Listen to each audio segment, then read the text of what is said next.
ముద్రగడ పద్మనాభం భౌతికాయన అయితే అంత్యక్రియలు జరిగినటువంటి పరిస్థితి ఉంది. ఈ నేపథ్యంలో ఆయనకైతే నివాళులు అర్పించారు. జ్యోతుల నెహ్రూ గారు మాట్లాడే ప్రయత్నం చేద్దాం. సో చెప్పండి, ఆయన మరణాన్ని ఏ విధంగా చూడాలి? ఇప్పటికీ ప్రతి ఒక్కరు కూడా ఇక్కడికైతే పార్టీలకు అతీతంగా చేరుకునే వాళ్ళు అర్పించారు.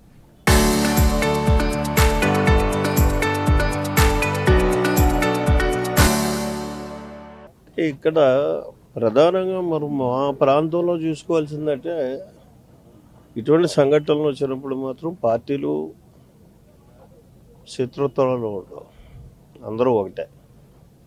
అయితే పద్మనాభం గారు పోవడం ఉన్నది మాత్రం మా ప్రాంతానికి చాలా తీరం లోటు. అది ఒక రకంగా రాష్ట్రానికి లోటు. ఆయన ఒక నిబద్ధత కలిగినటువంటి రాజకీయ నాయకుడు.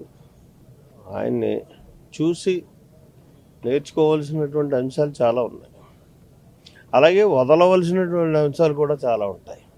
అవి ఆయన జీవితానికే నష్టం కలిగించాయి ఆ వదలవలసినటువంటి అంశాలు. అందులో ఈవేళ ఈ మరణానికి కూడా అదే కారణం అనుకుంటున్నాను.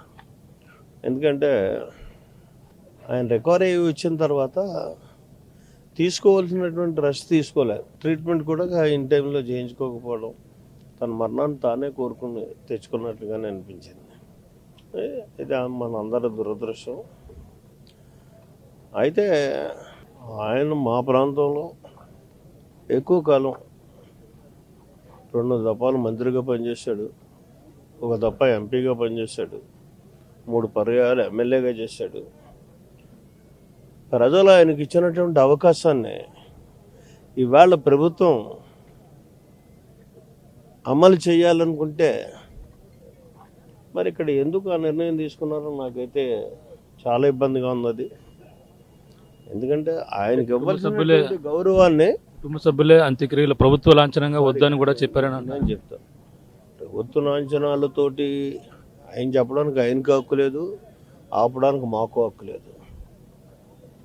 ప్రభుత్వ లాంఛనాలు పొందాల్సినటువంటి అర్హత కలిగినటువంటి వ్యక్తి మా ప్రాంతంలో ఆయన. ఆ పొందకుండా చేయడం మాత్రం విచారకరం. అయితే ఒకటి, ఏదేమైనా సరే ఆ నష్టం మాకే. ఆ నష్టాన్ని పూడ్చేటటువంటి పరిస్థితులు కూడా ఉండవు భవిష్యత్తులో కూడా అటువంటి నాయకులు.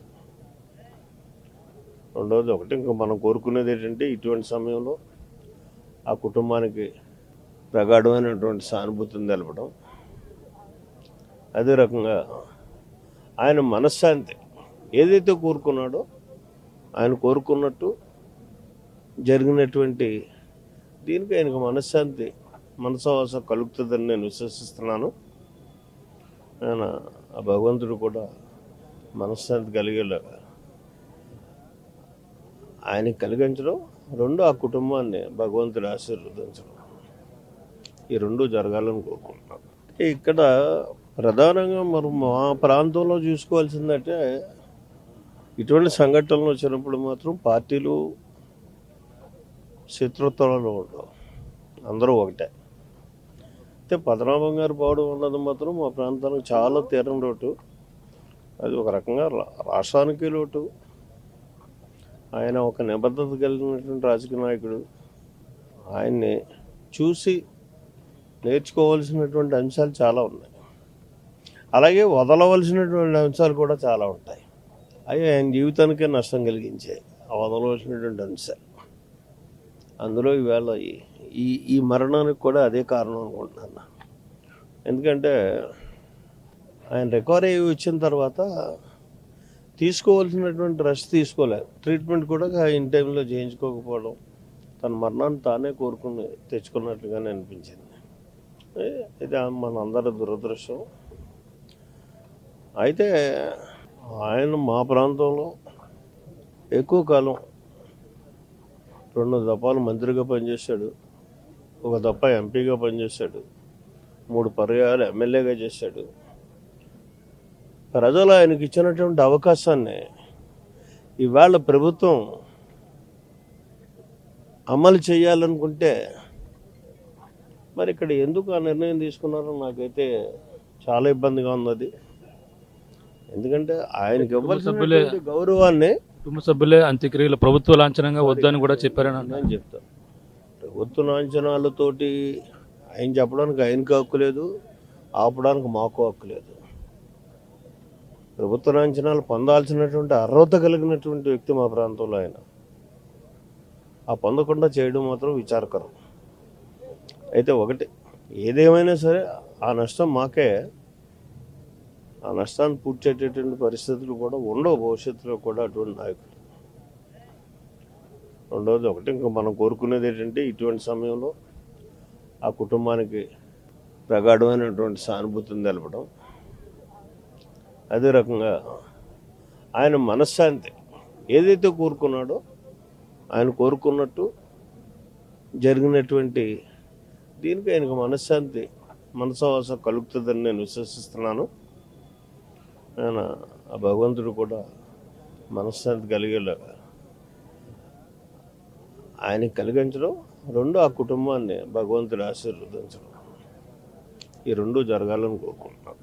ఆయన మా ప్రాంతంలో ఎక్కువ కాలం 2 దఫాలు మంత్రిగా పనిచేశాడు, 1 దఫ ఎంపీగా పనిచేశాడు, 3 పర్యాయాలు ఎమ్మెల్యేగా చేశాడు.